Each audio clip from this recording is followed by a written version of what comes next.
Get Smart, the iconic spy sitcom that entertained audiences from 1965 to 1970, left an indelible mark with its sharp humor and unforgettable characters.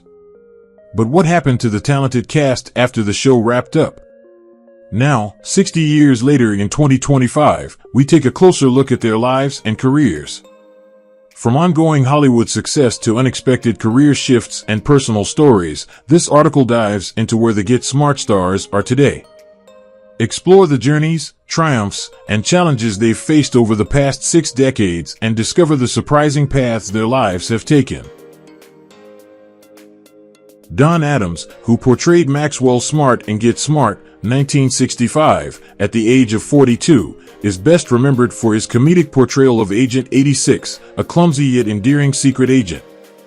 Despite the character's charm and wit, Adams' personal life was fraught with struggles. His first marriage to actress Adelaide Adams ended in divorce, and his second marriage to Dorothy Smith also collapsed. His relationships with his 3 children were strained, and his career after Get Smart experienced a decline, with financial difficulties and a sense of dissatisfaction plaguing him. Though professionally successful, Adams wrestled with feelings of loneliness and isolation, compounded by his childhood loss of his father. His personal battles and unfulfilled emotional life remained a significant part of his story. Adams passed away on September 25, 2005, at the age of 82 due to complications from a lung infection, leaving behind a legacy that was bittersweet and marked by internal conflicts. 99, I don't like this assignment. The chief didn't give us enough information. Let's review our instructions. Right. 1. Donna Isabella, daughter of Don Carl. Edward Platt, who played the stoic chief in Get Smart, 1965, at the age of 49, was a beloved character known for his patience in managing Maxwell Smart's chaos. However, Platt's off-screen life was far from peaceful. Struggling with deep depression, his personal life was in turmoil, including the breakdown of his marriage to actress Barbara Babcock. Despite his professional success, Platt's inner struggles overshadowed his career, and his mental health deteriorated over time. The toll of his emotional battles, combined with the pressures of his work, led to his tragic death by suicide on March 19, 1974, at the age of 58. His passing was a shock to many, as it revealed the darkness behind his calm on-screen persona. Platt's death left a void in the entertainment world, with his talent and potential cut short by personal demons he could never overcome. To kill me. But this is impossible, Chief. Jaime has been a loyal member of Control ever since we stole him from Chaos. Max, Jaime is a robot, a machine, and machines can be dangerous. Well, what do we... Stacy Keach Sr. played Carlson, a control scientist, in Get Smart, 1966, at the age of 52. Carlson was an eccentric inventor, always coming up with gadgets to aid the agents in their missions, adding a quirky and often humorous touch to the show. However, Stacy Keach Sr.'s personal life was far from as successful as his role. Despite his long career in film and television, he was often overshadowed by his son, Stacy Keach Jr., and faced personal difficulties. His 2 marriages were both troubled. His first ended in a bitter divorce, and his second was marred by emotional distance and his battle with alcohol. His addiction caused strain in both his career and personal life, leading to a DUI arrest that damaged his public image. As he grew older, Keach Sr. withdrew from the public eye, and his health began to deteriorate. He passed away on February 13, 2003, at the age of 88 from congestive heart failure, leaving behind a legacy of professional success but a personal life overshadowed by tragedy and regret. How's everything going? Well, fine up till now. Well, let's get started. First, we'll take this. Oh, good, I'm starving. There's nothing edible in here, 86. This contains camouflage. King Moody portrayed Starker, a bumbling henchman for KAOS, in Get Smart, 1966, at the age of 37. Starker's character was marked by his clumsiness, always failing in his missions and often causing more trouble than he solved. In real life, King Moody's career didn't see the same success as his role in Get Smart might have suggested. His acting career was full of small roles in sitcoms and television dramas, but he never broke through into the mainstream. His personal life mirrored the failure of his character. He was married twice, but both unions ended in painful divorces. His first marriage was brief, while his second, plagued by financial difficulties and alcohol dependence, also fell apart. Moody spent his later years in obscurity, struggling with depression and the effects of his alcohol abuse. He passed away on February 7, 2001, at the age of 71, from complications related to depression and alcoholism, his life ending quietly and unnoticed, much like the comedic misfortunes of his on-screen persona. I've never seen any Schwartz's Island on my maps. It isn't on any maps. It's on Schwartz's map. Who's Schwartz? A chaos scientist. Milton Selzer played Parker, a recurring character in Get Smart, 1965, at the age of 47. Parker, often involved in comical schemes, brought an extra layer of absurdity to the show, but Selzer's real life was marked by struggles that mirrored the character's chaos. Although he had a steady career with roles in various TV shows and films, Selzer's personal life was troubled. He was married twice, but both marriages ended in divorce. His second marriage, in particular, was marred by his own sense of inadequacy, which led to emotional distance and eventually separation. As he aged, Selzer found himself increasingly reclusive, battling health issues such as pulmonary complications. His career never reached the heights it could have, and his later years were filled with isolation and regret. Milton Selzer passed away on October 21, 2006, at the age of 87, succumbing to complications from his health problems. His life a quiet and sorrowful reflection of the ups and downs of his career and personal struggles. Please don't tell what it is. I would like Mr. Smart to look in your desk and see if he can detect which item is the listening device. Parker, I don't think you should do that. Don't be ridiculous. Dick Gautier portrayed Hemi, the robot who was reprogrammed to serve control, starting in 1966 at the age of 35. Gautier's portrayal of Hemi added a unique comedic dimension to Get Smart, as the robot's literal interpretations and surprising human-like qualities were both hilarious and endearing. Despite his success on the show, Gautier's personal life was less fulfilling. He was married 3 times, and his relationships were marked by heartbreak and discord. His career also faced difficulties after Get Smart, with few substantial roles coming his way. In his later years, Gautier battled health issues, including dementia, which overshadowed his earlier achievements. The passing of Gautier on January 13, 2017, at the age of 85, marked the end of a career that was full of comedic brilliance but also personal struggles. His death was a poignant reminder of the challenges he faced both on and off the screen. Instant analysis, please. I was struck by 3 .45 caliber bullets, lead ore composite weighing approximately 220 grains apiece, traveling at almost... Victor French played Agent 44 in Get Smart starting in 1965 at the age of 31. Known for his bumbling yet lovable nature, Agent 44 was often the source of comedic mishaps in his attempts at espionage. French's portrayal added warmth to the show, but his career outside Get Smart was less remarkable, with notable roles in Little House on the Prairie and Highway to Heaven. Despite his professional success, French's personal life was fraught with difficulty. He was married twice, both marriages ending in divorce. Though he had 2 children, his family life was marked by a lack of lasting happiness. His most tragic personal challenge came when he was diagnosed with lung cancer, and despite a brave fight, he passed away on June 15, 1989, at the age of 54. His death came too soon, leaving behind a career that never fully reached its potential and a family who had lost a man who had struggled silently with both his professional and personal battles. 44? Oh, yes, 86. Welcome aboard. I was told that you'd be my first contact. Correct. Do you have anything for me? Yes. Well? Brian O'Byrne, who played Hodgkins, the dependable assistant to the chief in Get Smart, began his role in 1965 at the age of 34. O'Byrne's portrayal of Hodgkins as a loyal, if often overlooked, figure in Control's operations earned him recognition, though his career never reached the heights of some of his co-stars. Outside of Get Smart, O'Byrne's career was filled with minor roles, and his personal life mirrored his professional struggles.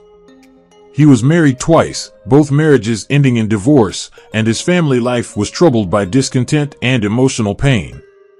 His later years were marred by declining health, which led to his eventual withdrawal from the public eye. O'Byrne passed away on December 4, 2009, at the age of 78, with little fanfare.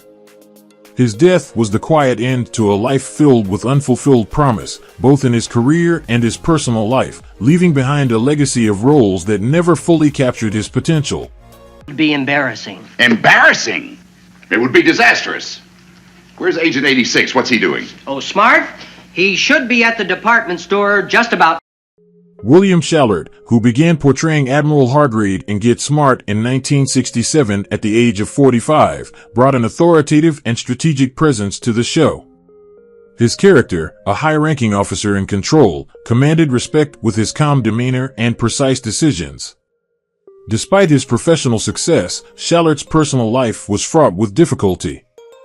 Married to his wife, Mary, for decades, their relationship was marked by tension and long periods of separation, leaving Schallert emotionally drained. His marriage, though surviving the test of time, was not without its challenges, with their relationship ultimately facing a slow decline. Schallert also faced periods of unemployment, struggling to find roles after Get Smart, leading to financial instability that affected his family life. Despite these setbacks, Schallert's perseverance remained strong. His final years were spent largely in seclusion as his health declined. He passed away on May 8, 2016, at the age of 93. Thank you, sir. No one else available, huh? Well, I'm sorry about my taking over, Thaddeus.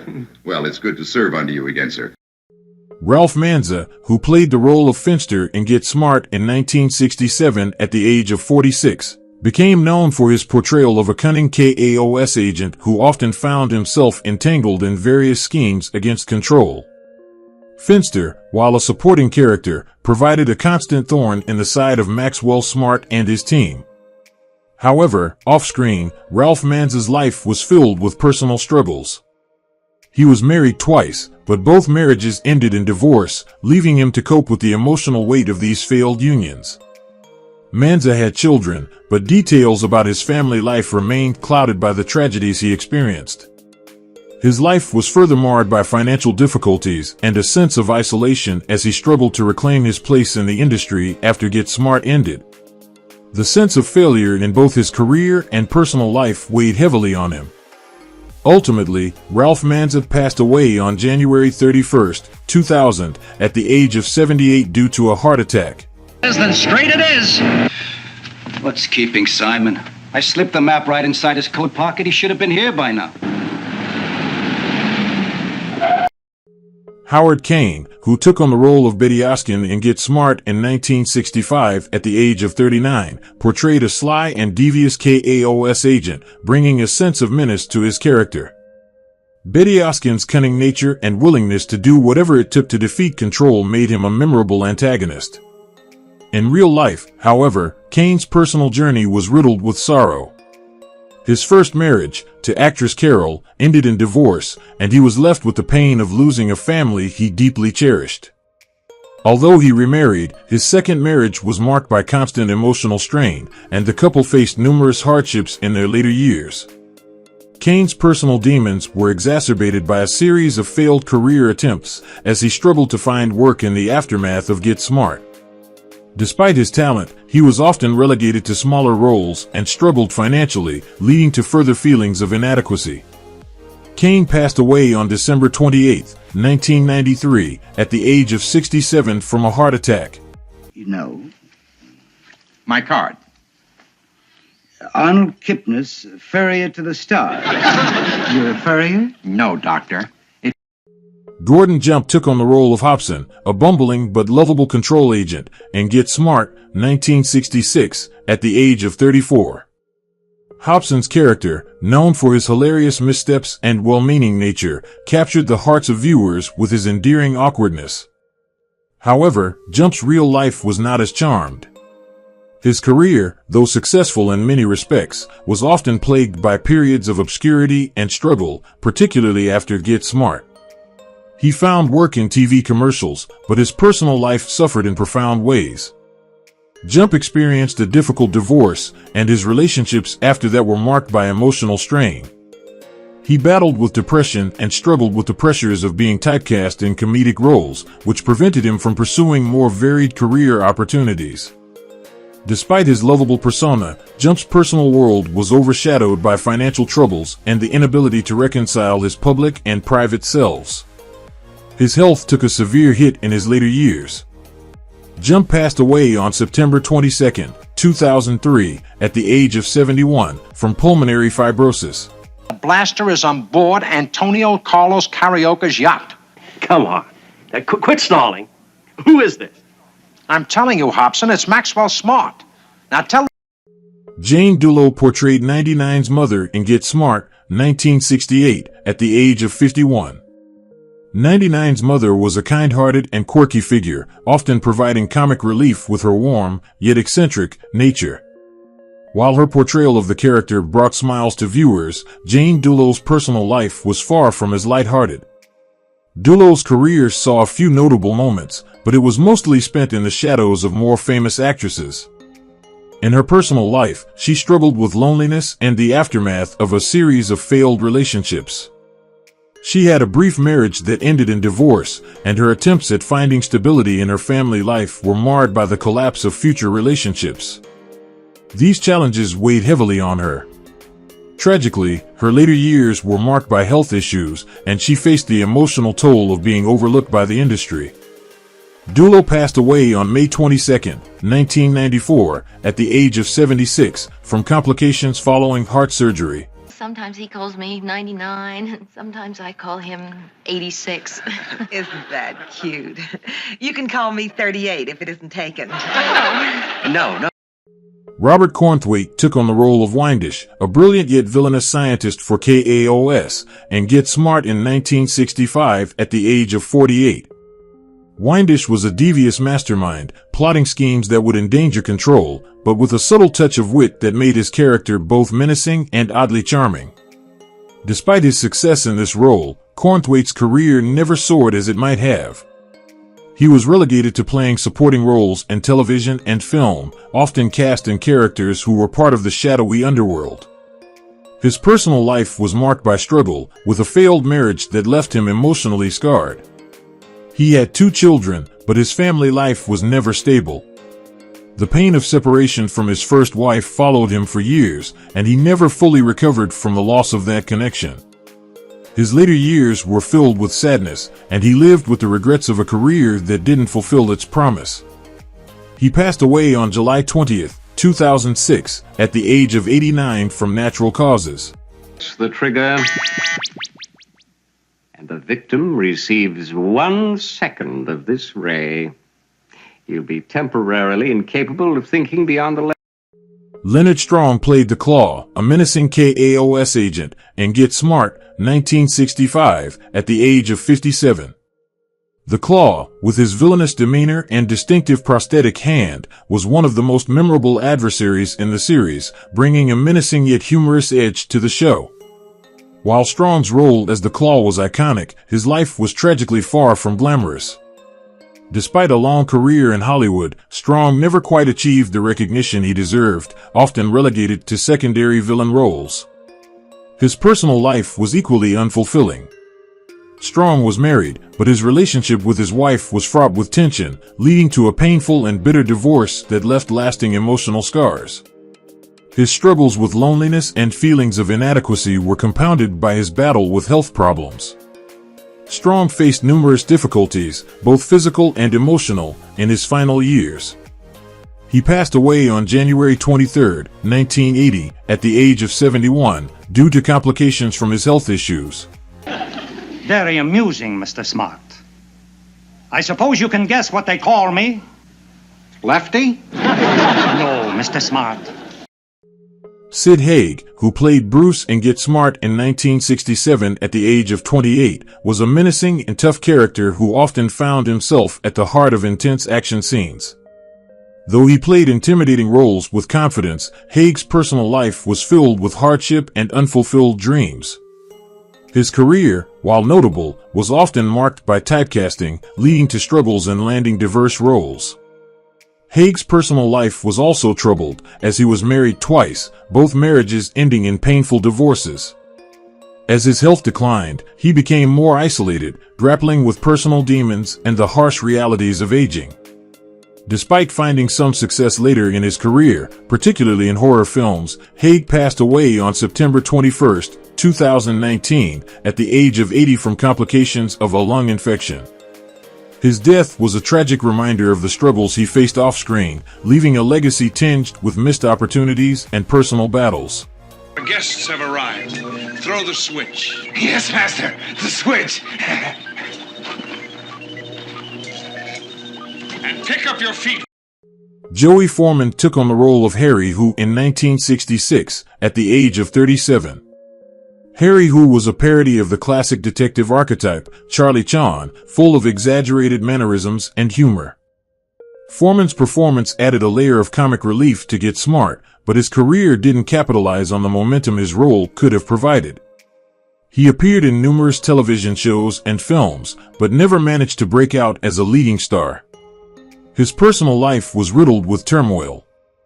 He married once, but the union quickly unraveled, leading to a bitter divorce.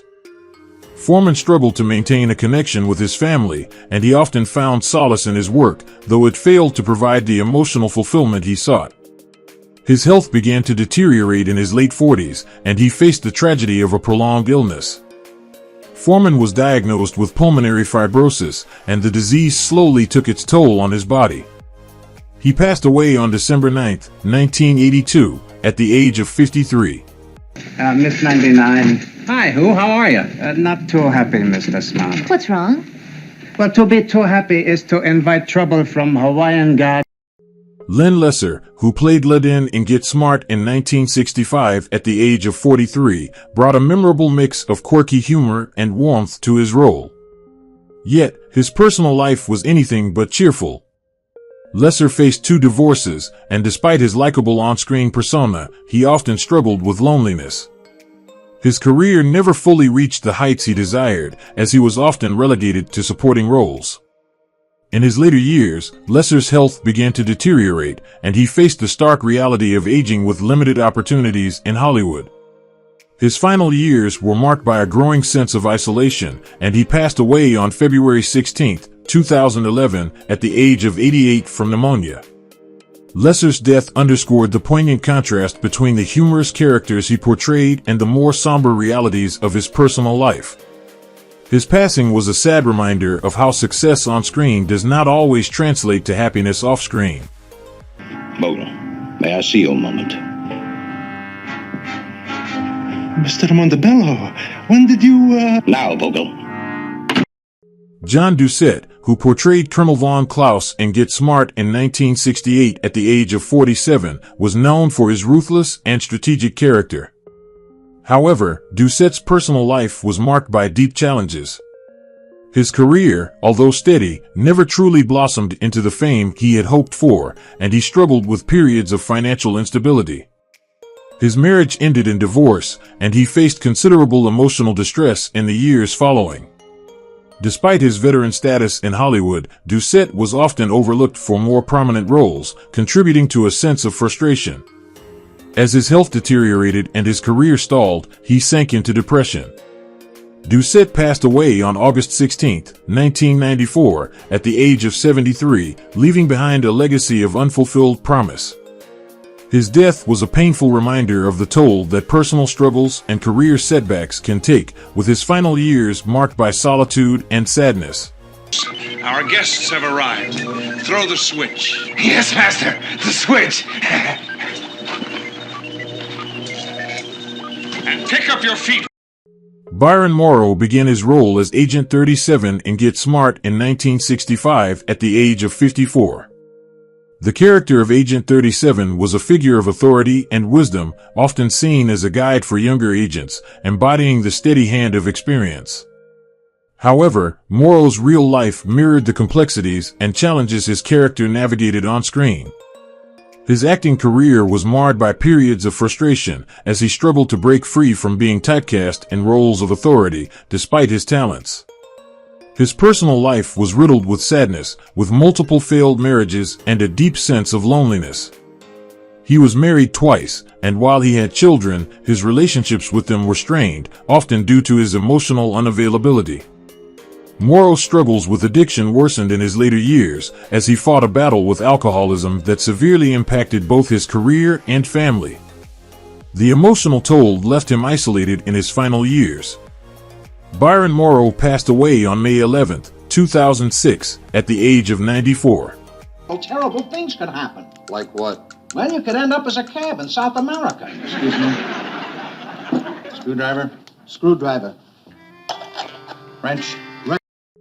Karen Arthur portrayed Agent 38 in Get Smart in 1967 at the age of 26. A smart, resourceful, and determined agent, Agent 38 was always ready to solve problems with her quick thinking and level-headedness. Arthur's portrayal of this strong character was a stark contrast to her personal life, which was far more tumultuous. Despite the promise of a rising career, she struggled to maintain a stable personal life. Arthur married young, but the union was short-lived, ending in a painful divorce that left her emotionally shattered. She had children, but balancing motherhood with her acting career proved to be a constant source of stress. Her children were often caught in the emotional crossfire of her failed marriages and the pressure to succeed in Hollywood. Despite her ability to portray strong women on screen, she felt increasingly overwhelmed by the demands of family life and her career, leading to a sense of inner conflict. Karen Arthur, now 83 in 2025, has largely stepped away from the limelight. It's a wedding, Max. I got a show to do here Saturday night. I'm featured. It's Saturday afternoon. Okay, Max. I'm your man. Wait a minute, Carvelis. Yeah. Tell me what...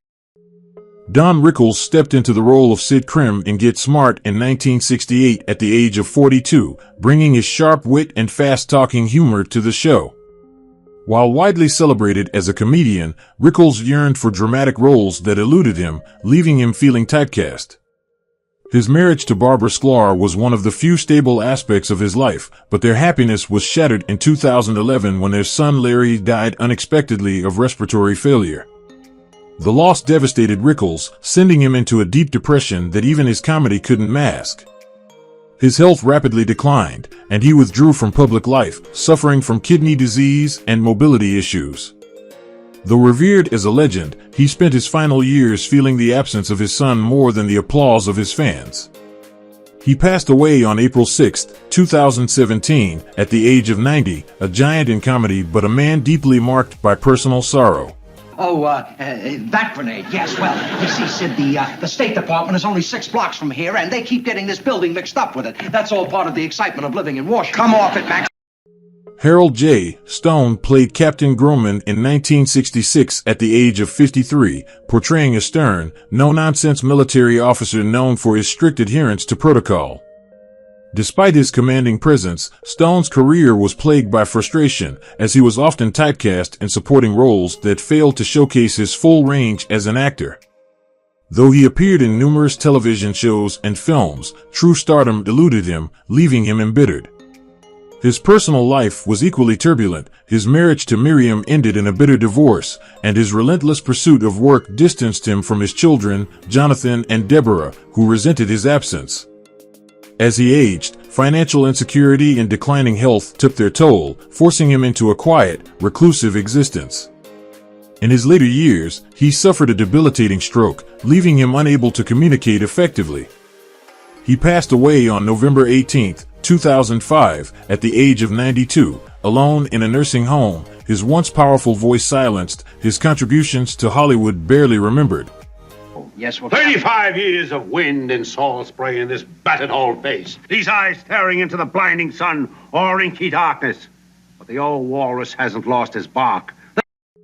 Joseph Sirola played Harvey Satan in 1965 at the age of 36, embodying a cunning, smooth-talking villain with a dangerous charm. His deep, resonant voice made him a sought-after talent for voiceover work, but despite his success, he struggled with the reality of being overshadowed by bigger stars. While his career included television, Broadway, and commercials, he longed for more recognition, a dream that always seemed just out of reach. His obsessive dedication to work strained his marriage to Claire, leaving their relationship emotionally hollow. His only daughter, Jennifer, grew up feeling neglected, leading to years of estrangement. In his later years, respiratory illness robbed him of his greatest asset, his voice, leaving him physically weak and emotionally shattered. He passed away on February 10, 2019, at the age of 89 due to respiratory failure, spending his final days in a hospital bed, his once thriving career reduced to a distant memory, his name barely spoken in an industry that had moved on. Is good. You have done well, Mr. Satan. I always do well, Dr. Von Havoc. Now, your patient is ready. His body temperature is... Barbara Feldon, who played the brilliant Agent 99 in Get Smart, 1965, at the age of 32, was known for her elegance, intelligence, and unwavering loyalty, often saving Maxwell Smart from his own blunders. However, her personal life did not mirror the romantic success of her on-screen character. Her first marriage to actor Lucien F. Zion ended in divorce, and her second marriage to writer and director Kenneth L. McMillan also ended in separation. Feldon struggled with the deep sadness of being childless, a fact she openly discussed in her later years. While her role as Agent 99 brought her fame, Feldon found herself dealing with a sense of isolation and emotional pain that her career couldn't fill. Her personal life and relationships were marked by a constant search for love and stability, but she never found the peace she sought. As of 2025, Feldon is 91, living a quiet, private life, still remembered for her iconic role, but with a life full of personal disappointments and unfulfilled dreams. What Tudbury said? I'm in a lot of danger. Don't worry, Max. Here's what we're going to do. Now listen carefully. We've got to keep you out of sight for 2 weeks until after the Tudbury trial. Now we'll pretend to... Victor Sen Yung portrayed Abe Fu Young in 1968 at the age of 53, bringing to life a clever and resourceful character whose quick thinking often saved the day.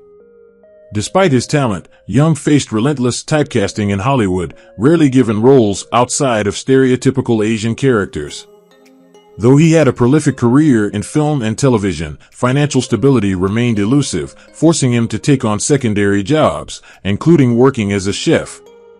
In the 1950s, he had a brief marriage that ended quickly, and he never remarried or had children, spending most of his life alone. As acting roles diminished, he published a cookbook and gave cooking demonstrations to sustain himself. On November 1, 1980, he was found dead in his home, the victim of accidental carbon monoxide poisoning. He was 65, and his death, much like his career, went largely unnoticed, a somber reminder of Hollywood's neglect of many of its character actors. Alice Ghostley portrayed Naomi Farkas in 1966 at the age of 43, bringing her signature quirkiness and comedic timing to the role. Known for playing eccentric and lovable characters, she built a long career in television and film but was forever relegated to side roles, never given the spotlight she truly deserved. The entertainment industry's disregard for older comedic actresses left her struggling for work as she aged. Though she had a long marriage to Felice Orlandi, their life was marked by the sorrow of being childless, and she often spoke of the emptiness she felt. As her health declined, she battled colon cancer in silence, retreating from public life. She passed away on September 21, 2007, at the age of 84, spending her final days in quiet pain, knowing that her decades of work would soon be forgotten, her once vibrant presence fading from the world just as Hollywood had already moved on. H.M. Wynant played Frank Valentine in 1967 at the age of 40, embodying a suave and calculated agent deeply involved in espionage. His charisma and quick wit made Valentine an unforgettable character, yet Wynant himself struggled to maintain a stable career. Though he landed roles in various TV shows and films, by the late 1970s, offers dried up, forcing him into sporadic theater work and low-budget productions. His personal life was equally turbulent. His first marriage ended in a bitter divorce, severing ties with his children, Michael and Rebecca, who resented his long absences. His second marriage to a younger woman collapsed under financial strain and infidelity, leaving him completely alone. As his health declined, he withdrew from public life, sinking into obscurity. Now, in 2025, at the age of 98, he resides in a small nursing home, suffering from dementia, barely aware of the world that once admired him. Frank Duvall took on the role of Carlton in 1965 at the age of 54, bringing to life a witty and sophisticated character whose humor often masked an underlying loneliness. Much like Carlton, Duvall was a man who thrived in the background. His work as a composer and character actor was widely respected but never brought him true stardom. He composed music for iconic films like The Dirty Dozen and Pillow Talk, yet Hollywood never fully celebrated him. His personal life, though outwardly stable, was deeply tragic. His marriage to Grace lasted for decades, but her passing in 1989 left him utterly heartbroken. His daughters, Donna and Linda, became distant as Duvall withdrew into himself, struggling with depression and financial troubles despite his long career. Poor investments and dwindling royalties left him in financial strain, forcing him to live modestly in his final years. As he aged, his health deteriorated, and he spent his last days in isolation. He passed away on October 27, 1999, at the age of 88 due to congestive heart failure. Who is your favorite character from Get Smart? How do you feel knowing that some of the actors have passed away? Don't hesitate to leave your thoughts in the comments below. If you enjoy this content, please remember to like, subscribe to the channel, and ring the bell so you won't miss future videos. Thank you so much.